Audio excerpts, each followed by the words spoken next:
दोस्तों Asia cup 2023 पर काले बादल मंडलाने लगे हैं क्योंकि लग यही रहा है कि एशिया कप का इनकाद जो है वो मुश्किल से मुश्किल तर होता जा रहा है। लेटेस्ट जो खबरें सामने आ रही हैं उसमें ये कहा जा रहा है कि बीसीसीआई जो कि ऑलरेडी हाइब्रिड मॉडल को रिजेक्ट कर चुका था, ऑफिशियली बयान नहीं आया लेकिन हर तरफ यही खबरें चल रही हैं कि बीसीसीआई जो जय शाह हैं उनके हेड हैं, उन्होंने एशिया कप का जो हाइब्रिड मॉडल प्रपोज किया गया था नजम सेठी की जानिब से उसको पूरी तरह से रिजेक्ट कर दिया था और कहा यह था कि एक ही वेन्यू पर तमाम मैचेस होने चाहिए। रीज़न जो दी थी, पहले तो उन्होंने ये कहा था कि इंडिया पाकिस्तान नहीं जाना चाहता, जिसके बाद नजम सेठी ने कहा था कि ठीक है आप ना आएँ, हम होस्ट हैं लेकिन हम कुछ मैचेस अपने मुल्क में करवाना चाहते हैं और अपने अवाम को भी दिखाना चाहते हैं कि हम मल्टी नेशन जो टूर्नामेंट है उसका इनकाद करवा सकते हैं अपने मुल्क में। लेकिन बीसीसीआई ऐसा होना देना नहीं चाह रहा था और उन्होंने रिजेक्ट कर दिया था और कहा था कि लॉजिस्टिक रीजंस दी गई थी कि हम दो मुल्कों में एक साथ एक जो कंपेटिटिव इवेंट है उसको नहीं मुनक्कद करवा सकते। तो उसके बाद ये था कि आपके पास जो एसीसी की जो बोर्ड मेंबर्स हैं उसमें 6 बोर्ड मेंबर्स होते हैं और 6 में से आपके वोट अगर जिसके ज़्यादा होंगे तो उस हक में फ़ैसला होगा। यानी 4 अगर बंदे कह देते हैं कि हाइब्रिड मॉडल हमें मंजूर है और 2 बंदे कहते हैं कि हमें मंजूर नहीं है, जिसमें एक इंडिया तो ऑलरेडी शामिल है और एक और कोई कहता है कि नहीं मंजूर है, तो 4 जो मेजोरिटी है उनकी बात मानी जाएगी।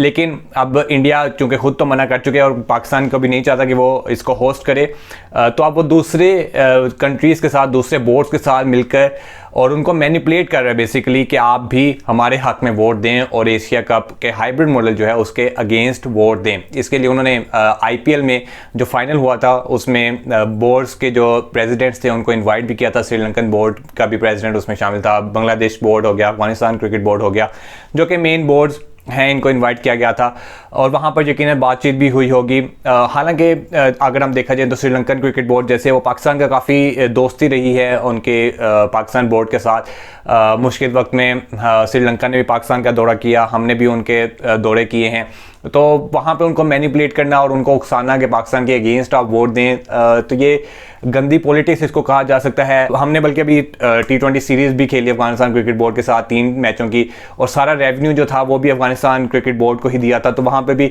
ACB को भी चाहिए था कि पाकिस्तान के हक़ में थोड़ा फ़ैसला दे। बांग्लादेश के साथ भी हमारे ताल्लुकात अच्छे ही रहते हैं। तो ओवरऑल देखा जाए तो 6 में से हमारे पाकिस्तान का अपना वोट मिला के तो 4 और नेपाल क्रिकेट बोर्ड कोई इतनी अहमियत वैसे नहीं है, लेकिन बीसीसीआई ने उनको बुलाया आईपीएल खेलने के लिए और फिर उनको मैनिपुलेट किया और फिर कहा है कि आप पाकिस्तान की जो हाइब्रिड मॉडल है उसको ना माने। हालांकि उनको कोई इशू होना नहीं चाहिए क्योंकि बांग्लादेश ऑलरेडी पाकिस्तान आकर खेल चुका है, बांग्लादेश आकर खेल चुका है, अफगानिस्तान को भी आने में कोई मसला नहीं होगा, नेपाल को भी आने में मसला नहीं होगा। तो अगर नजम सेठी का जो ओरिजिनल बयान था वो यही था कि अगर हाइब्रिड मॉडल नहीं माना जाता है तो हम फिर बाइकआउट कर देंगे एशिया कप का। तो अब जो वे फॉरवर्ड है वो क्या है? क्या नजम सेठी अपनी बात पर कायम रहेंगे, अपने स्टांस पर कायम रहेंगे और क्या एशिया कप का बाइकआउट करेंगे?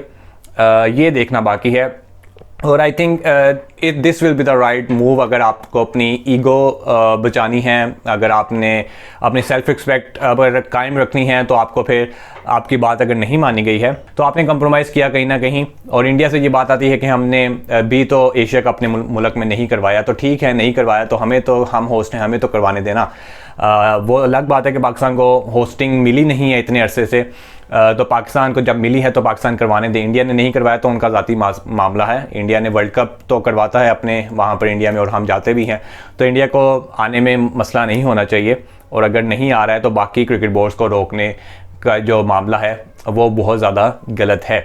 अब पाकिस्तान को अपनी बात पर अगर कायम रहता है तो आई थिंक ये एक जीत हम इसे कह सकेंगे कि पाकिस्तान ठीक है अपनी बात मनवाता है। और इससे होगा क्या? इससे ये होगा कि एशिया कप गिरेगा। एशिया कप इसलिए गिरेगा क्योंकि पाकिस्तान ही एक तरह से जान कह लें कि एशिया कप है। अगर पाकिस्तान एशिया कप नहीं खेलता है तो बाकी इंडिया अगर नेपाल से खेल रहा है कौन देखेगा? इंडिया श्रीलंका से खेल रहा है, वो खेलते रहते हैं आपस में, कौन देखेगा मैच? इंडिया अगर खेल रहा है बांग्लादेश से तो कौन देखेगा इतने मैचेस?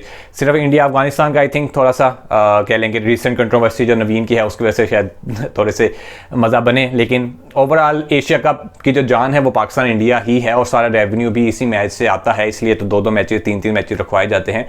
तो अगर पाकिस्तान नहीं एशिया कप जाता है तो ब्रॉडकास्टर जो कि इंडियन का ही ब्रॉडकास्टर है स्टार स्पोर्ट्स, उनको हैवी नुकसान उठाना पड़ेगा और आई थिंक ये कुछ कहीं ना कहीं तक पाकिस्तान की जीत हो सकती है। दूसरी तरफ पाकिस्तान को ये देखना चाहिए कि कोई कंट्रीज़ अगर फ्री हैं, जैसे साउथ अफ्रीका हो गया, तो उनको ओडीआई सीरीज़ के लिए मनाया जाए, क्योंकि अगर अब एशिया कप भी नहीं होता, अफगानिस्तान सीरीज़ का भी कंफर्म नहीं है, तो पाकिस्तान के road to the world cup उतने मैचेस नहीं हैं ओडीआई क्रिकेट के जो कि हमें खेलने चाहिए ताकि वर्ल्ड कप की प्रिपरेशन हो सके। तो वहाँ पर कोई ना कोई सीरीज़ अरेंज करवानी चाहिए। आपके ख्याल में क्या फ़ैसला होना चाहिए यहाँ पर? नजम सेठी का क्या बॉयकॉट करना चाहिए, या फिर एक जो वो कह रहे हैं कि श्रीलंका में ही पूरा एशिया कप होना चाहिए, उसको मान लेना चाहिए? अपनी कमेंट सेक्शन में अपनी राय का इज़हार ज़रूर कीजिएगा। लेट मी नो कि आप लोग क्या सोच रहे हैं। मज़ीद जो इस पर प्रोग्रेस होगी उस वाले से आपको अपडेट करते रहेंगे। यहाँ से मुझे इजाज़त, अपना ख्याल रखिएगा। अल्लाह हाफिज़।